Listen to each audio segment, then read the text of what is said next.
बाद कीरो ने इसको काफ़ी डेवलप किया, इसलिए कीरो को फादर ऑफ पामिस्ट्री भी बोलते हैं। फिर सेंट कॉमिन में इसने जो आपको पहले बताया है वो इसने बहुत काम किया है, उसने किताब बड़ी अच्छी लिखी है। तो ऐसे ऐसे समय समय पे ये बहुत से लोगों ने इस पे किताबें दी हैं। अब मैं बात करूँगा हाथ के बारे में।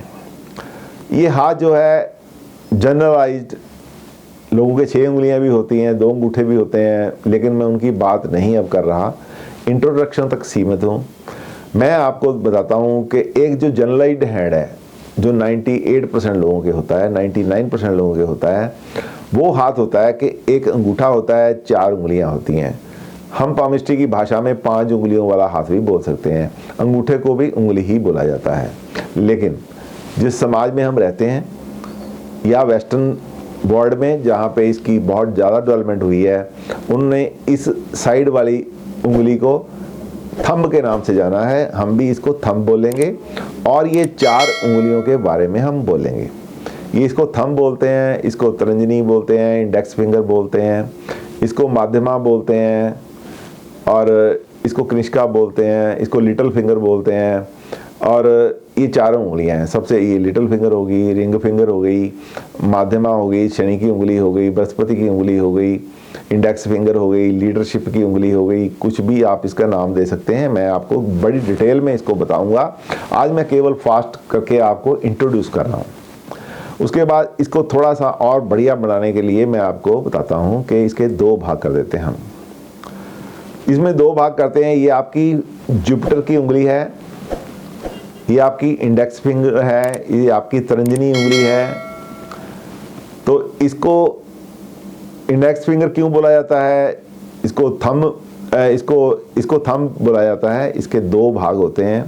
जनरली उंगलियों के 3 भाग होते हैं। किसी किसी अंगूठे में आप महसूस करते हैं कि 3 भाग बने हुए हैं, लेकिन 3 भाग होते नहीं हैं, 2 ही भाग होते हैं।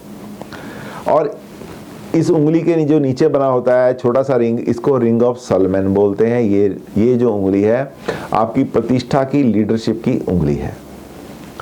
और ये जो अंगूठा, इसके 2 भाग हैं। इसके ऊपर के भाग को विल, आपकी इच्छा शक्ति बोला जाता है। ये लॉजिक, आपका रीजनिंग पावर बोला जाता है। ये इच्छा शक्ति है, ये रीजनिंग पावर है। अंगूठा 2 भागों में बटा होता है। करीब करीब दोनों समान हो, लंबा अंगूठा हो तो ज़्यादा बढ़िया रहता है। किसी का ऊपर का बहुत बढ़िया हो, लॉजिक बहुत छोटा हो तो भी ठीक नहीं है। इच्छा शक्ति इतनी प्रबल हो जाती है कि अपना जो लॉजिक है, आपको जो समझने की शक्ति देता है, जो सोचता है कि क्या गलत है क्या ठीक है, उसकी बात ना मानते हुए इंसान अपनी इच्छा शक्ति के अधीन आके अचानक गलतियां कर बैठता है। जब ये बराबर होते हैं तो इच्छा शक्ति के साथ साथ इसको लॉजिक का सहारा मिलता है, एनालिसिस करने का सहारा मिलता है, अच्छा बुरे सोचने का सहारा मिलता है, और उसके बाद जो काम करता है इंसान, उसमें उसको कामयाबी मिलती है। यदि आगे वाला हिस्सा छोटा होता है, पीछे वाला बड़ा होता है, तो इंसान सोचता बहुत कुछ है। सोचेगा कल सुबह उठ के सैर करने जाना है, हर रोज़ सोचता है। अलार्म लगा लेता है सुबह का, जितने बजे उठना चाहता है। जब अलार्म बजता है तो लॉजिक बहुत बड़ा होता है। लॉजिक उसको समझाता है नहीं यार नींद बहुत आ रही है, तो वो इच्छा शक्ति इच्छा ही रह जाती है, उसको कभी भी वो कंप्लीट नहीं कर पाता। छोटे बड़े काम जिंदगी में इच्छा तो रहती है, लेकिन उसके लिए वो कार्य नहीं करता। इसलिए इसका दोनों बराबर लेंथ में हो तो सबसे बढ़िया है, और यदि फर्क हो तो बहुत थोड़ा फर्क हो, ज़्यादा बढ़िया है। अंगूठा और ये लॉजिक जितना लंबा अंगूठा होगा, जितना बढ़िया पुष्ट अंगूठा होगा, इंसान की पर्सनैलिटी उतनी अच्छी होगी।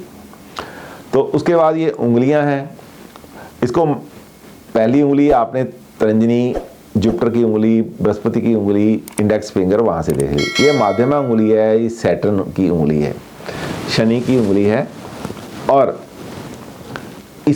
ये हाथ में सबसे लंबी होती है, क्योंकि शनि डिसिप्लिन का कारक है।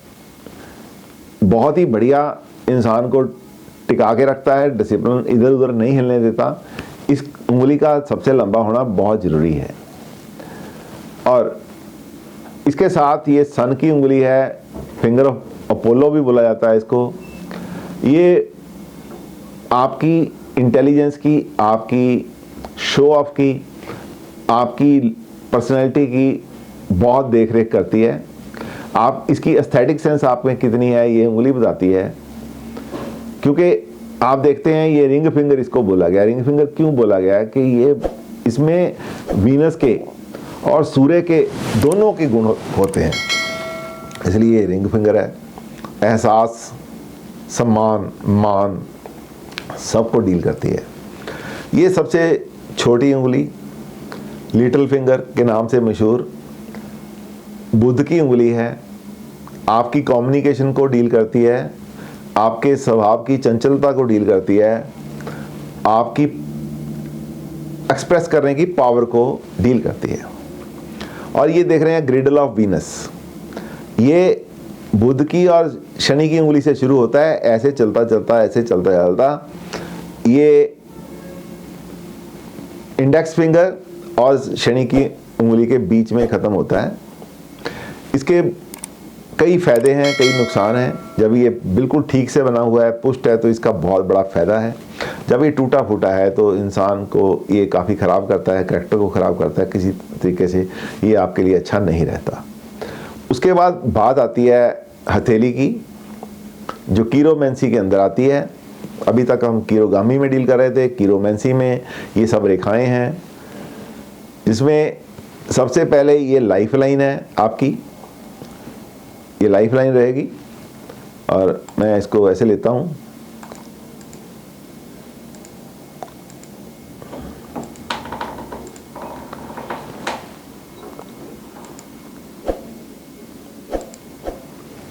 ये लाइफ लाइन है, जिसको हम उम्र की रेखा भी बोलते हैं। किसी के हाथ में छोटी हो या बड़ी हो, उससे ये नहीं अंदाज़ा लगाना चाहिए इसकी उम्र कम होगी या ज़्यादा होगी। क्वालिटी ऑफ लाइफ भी इसी से देखते हैं। तो किसी के हाथ में छोटी हो तो ये नहीं सोच लेना कि मेरी ज़िंदगी छोटी है। ज़िंदगी और तरीके से बढ़ती है, वो मैं आपको बताऊंगा जब लाइफ लाइन पढ़ेंगे। ये आपकी हेडलाइन है, जो आपका मस्तिष्क रेखा है, जो आपका ब्रेन है उसकी रेखा है। इसको हेडलाइन के नाम से जाना जाता है। इसका ये जो स्टैंडर्ड है, ये ना तो बहुत स्लो में है ना बहुत सीधी है। इसका आपकी पर्सनैलिटी पर बहुत बड़ा प्रभाव पड़ता है। जब ये अलग अलग होती है तो इंसान अपनी मर्जी का मालिक होता है। जब ये जुड़ी हुई होती है यहाँ से, तो इंसान कोशिश करता है कि मैं दूसरे से सलाह करके बात करूं। उसके बाद ये आपकी हार्ट लाइन है। ये हार्ट लाइन है, इसका पुष्ट होना बहुत ज़रूरी है आपकी सेहत के लिए, आपकी आंखों की रोशनी के लिए, आपकी हार्ट जो है, आपका दिल है, उसकी बीमारियों से बचने के लिए इसका पुष्ट होना बहुत ज़रूरी है। आगे ये 3 मेन लाइंस हैं, उसमें एक और लाइन मेन है फेट लाइन। ये कहीं से भी शुरू हो जाती है हाथ में, लेकिन इसका जो एरो है ये शनि की उंगली के बीच जाता है, उसको फेट लाइन बोलते हैं। लाइन ऑफ सक्सेस जो है, नाम और मान सम्मान की जो रेखा है, वो कहीं से भी शुरू हो सकती है, उसके अलग अलग मतलब होंगे। लेकिन इसका जो एरो है, इसका जो सीध है, इसकी जो जाने की प्रतिक्रिया है, ये रिंग फिगर की तरफ जानी चाहिए, सूर्य की उंगली के लिए तरफ जानी चाहिए। और ये लाइन ऑफ हेल्थ है, किसी हाथ में होती है, किसी हाथ में नहीं होती। ना हो तो बहुत अच्छी है, यदि हो तो सीधी हो, टूटी हुई ना हो। और ये जो लाइन है ये बुध पर्वत तक चली जाती है, और ये बुध पर्वत से निकलती मान लो कहीं से भी शुरू होके कहीं भी चली जाएगी। ये ट्रैवल लाइंस हैं, ये ट्रैवल लाइंस हैं। यहाँ से आप अंदाज़ा लगाते हैं कि विदेश में सेटलमेंट होगी या नहीं होगी। यदि हम थोड़ा सा आपको बताता हूँ कि ये चंद्रमा का पर्वत है, ये स्थान चंद्रमा के पर्वत का है। ये चंद्रमा के पर्वत पे बनी होती है। यदि ये चंद्रमा के पर्वत को ऐसे सेंटर में से काट दिया जाए, जो रेखाएं ये हैं, ये लोकल ट्रैवल की हैं, अपने कंट्री में ट्रैवल की हैं। विद इन कंट्री ट्रैवल है, जिसके ज़्यादा होती हैं वो ज़्यादा ट्रैवल करता है, जिसके कम होती हैं तो कम ट्रैवल करता है। लेकिन जब ये लाइन सेंटर को काट के आगे निकल जाती है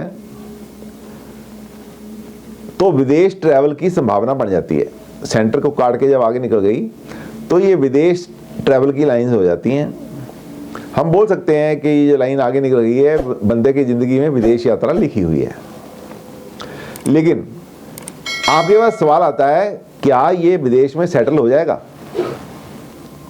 तो उसके लिए ज़रूरी होता है कि इसमें से कोई लाइन निकले और ये लाइफ लाइन को टच कर जाए, या कोई लाइन निकले टच करते आगे शुक्र के पर्वत में आ जाए। ये शुक्र का पर्वत है। तो हम बोल सकते हैं कि ये बच्चा या ये इंसान या ये लड़की विदेश में रहेगी, सेटल हो जाएगी, वापस नहीं आएगी। जो ये लाइनें हैं जो आधे से बाहर निकलती हैं, इसका मतलब आना जाना है।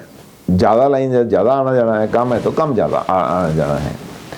और इसमें यदि ये छोटी हैं तो नहीं, विदेश तो नहीं बनता भाई, आपका विदेश तो नहीं बन रहा। लेकिन ऐसा है कि आप इंडिया में विद इन योर कंट्री जरूर ट्रैवल करते रहोगे।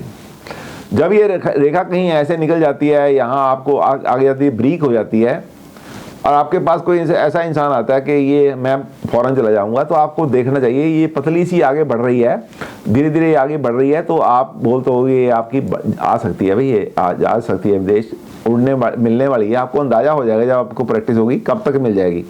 आप उसको बोल सकते हैं कि ये विदेश आप यहाँ तक पहुँच जाओगे। उसके साथ साथ आपकी लक लाइन भी होती है, वो भी बताती है। जो ये लक लाइन है उसमें यदि आपने, ये 35 साल है, ये 35 ईयर है, ये 35 ईयर है।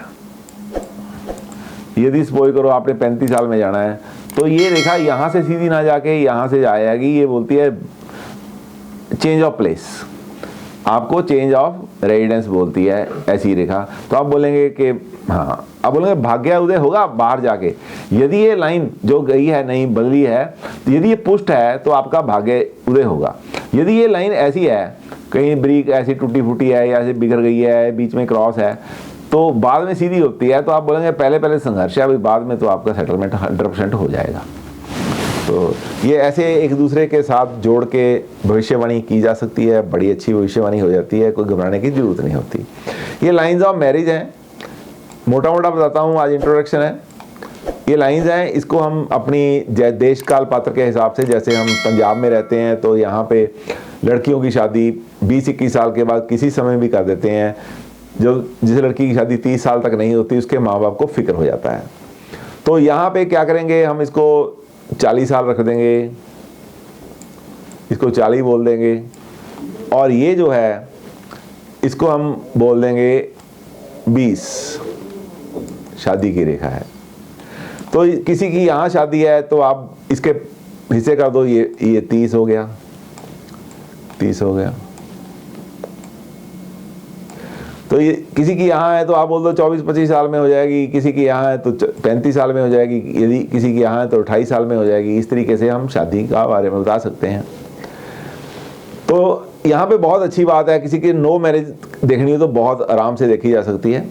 किसी की शादी की रेखा ऐसे निकल रही है यार, यहाँ पे छोटी उंगली जो है, लिटिल फिंगर है, उसमें घुस गई है, तो उसकी शादी नहीं होती है। तो शादी कैसी चलेगी, बड़ा सिंपल है देखना। यदि यहाँ पे क्रॉस है, यहाँ पे क्रॉस है, तो समझ लो आपके पास वो दुखी होके आई है, ये आया है कि मैं अलग रहना चाहता हूँ या अलग हो गया हूँ, अलग रह रहा हूँ, तो मेरे साथ बहुत दुर्व्यवहार हो रहा है। तो आपके पास एक मीटर होता है, यदि लाइफ की जो शादी की रेखा है, यदि वो यहाँ से ऐसे है, इधर को कटी हुई है, इधर को कटी हुई है, ये फॉर्क जो है उल्टा बन गया है, ऐसे हो गया है। ये मैंने कैसे बताऊँ आपको, ऐसा फॉर्क हो गया है, तो ये आपकी गलती से शादी खराब हो रही है। यदि फॉर्क हाथ की तरफ है तो ये दूसरे की गलती के साथ शादी खराब हो रही है। यदि कोई ऐसी रेखा आपके पास आ जाए कि ऐसा है कि ये रेखा है, इधर को भी हो गया और इधर से भी ऐसे फॉर्क आ गया, तो आप बोलो यार आप दोनों ही ठीक नहीं हो, दोनों में पेशेंस नहीं है। यदि वो आपको खराब करता है, आप भी कम नहीं, आप भी बहुत खराब करते हैं। तो अकेला ये है तो आप बोलेंगे कि सामने वाला ख़राब है, अकेला ये है तो आपकी गलती से शादी ख़राब हो रही है। ये इतना बढ़िया तरीके से आप पामिस्ट्री से 1 सेकंड में बोल सकते हैं। विदेश जाने के बारे में आप 1 सेकंड में बोल सकते हैं। किसी की फाइनेंशियल कंडीशन के बारे में आप सेकंड में ही बोल सकते हैं, 1 मिनट भी नहीं लगता पूरा। हेल्थ के बारे में बहुत तरीके से बोल सकते हैं। और कभी आपको ये हेडलाइन बहुत स्लोपी नज़र आए, ऐसे स्लोपी ऐसे ही यहाँ पे आ जाए, चंद्रमा के पर्वत पे टच कर जाए, तो वो ओवर इमोशनल होता है। आप में से भी कई लोग ऐसे होंगे जो ओवर इमोशनल हैं। आप वो तो बहुत जल्दी रोने भी लग जाते हैं, बहुत भावुक होते हैं। ऐसे भावुक इंसान नहीं होने चाहिए। और किसी का ऐसा भी होता है कि एक ही लाइन होती है, आप देखते हैं कि ये हेडलाइन और ये हार्ट लाइन जुड़े हुए हैं। ये इसका मतलब क्या है? बंदे के अंदर इमोशन ही नहीं होते, बिल्कुल इमोशन नहीं होते। किसी की रेखा ऐसे आती है और यहाँ पे ये मंगल का पर्वत है, यहाँ पे चली जाती है, तो उनका क्या होता है? ये लोग दिमाग से काम करते हैं, दिल से काम नहीं करते, दूसरे के इमोशंस को नहीं समझते। They are little hard. वो उनके सामने बंदा रोता रहे परवाह नहीं करते। और ये जो इमोशनलेस होते हैं, जो बिल्कुल एक ही रेखा होती है। तो इस तरीके से हम बहुत सी चीज़ें हैं जो पामिस्ट्री में केवल 2-3 मिनट के देखने के बाद ही उसके बारे में सारा कुछ बता सकते हैं। तो इसके बारे में आगे बताता हूँ। ये थंब की बात, जो थंब है वो बहुत बड़ा रोल प्ले करता है ज़िंदगी में।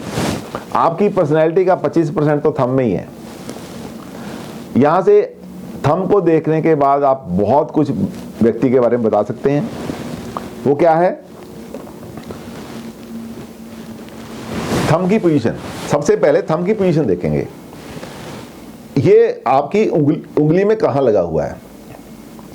पहले ये ए है, ये उंगली के बहुत पास लगा हुआ है।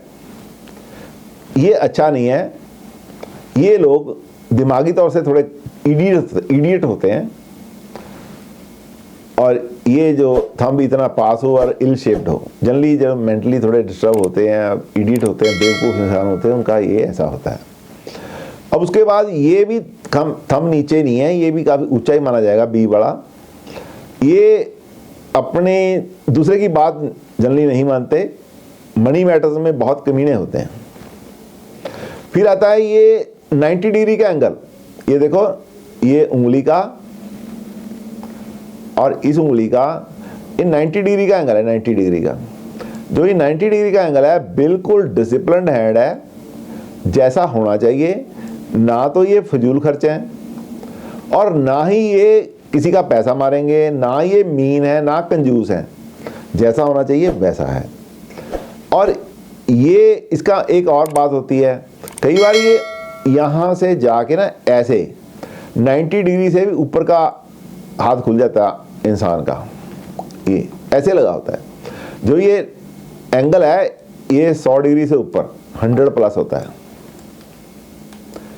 100 डिग्री प्लस एंगल बन जाए तो ये ना फजूल खर्च इंसान होते हैं। जितना ये एंगल बढ़ता जाएगा, किसी का 120 है तो समझ लो भी तो इतना फजूल खर्चा, उसके पैसे आते बाद में पहले प्लानिंग कर लेता खर्चने की। और कई बार साथ में दोस्त जा रहा है, उसके पैसे भी अपना ही समझ के खर्च लेता है। तो ये ऐसा है, हाथ देखने के बाद ही आपको इतना इसके बारे में पता चल जाता है। अब size of the thumb size, हाथ जो है ऐसे ही होना चाहिए जैसे है, थोड़ा सा लचकीला भी होना चाहिए। यदि हाथ लचकीला नहीं होगा तो वो स्टबॉर्न होगा, किसी की बात नहीं मानेगा।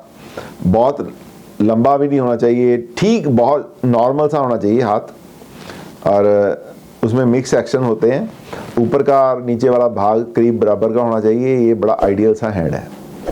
ये लोअर पार्ट यहाँ से देखेंगे, मिडल देखेंगे, ये बराबर का है। और अब हाथ के बारे में बात आती है तो हाथ के बारे में और चीज़ें बताता हूँ आपको। एक रेखा यहाँ से आती है, लाइफ लाइन आती है, एक हेडलाइन आती है। इसके नीचे एक ये लाइन है, इसको मार्स का माउंट बोलते हैं, अपर मार्स। एक ये लाइन है, यहाँ पे लोअर मार्स बोलते हैं। ये जो है ये मैंने पहले बताया मून का माउंट है और ये वीनस का माउंट है। ये जो एरिया है इसके अंदर, ये जो एरिया है दोनों के पर्वतों के अंदर, ये राहु और केतु का एरिया है। यहाँ ऊपर राहु है, नीचे केतु है।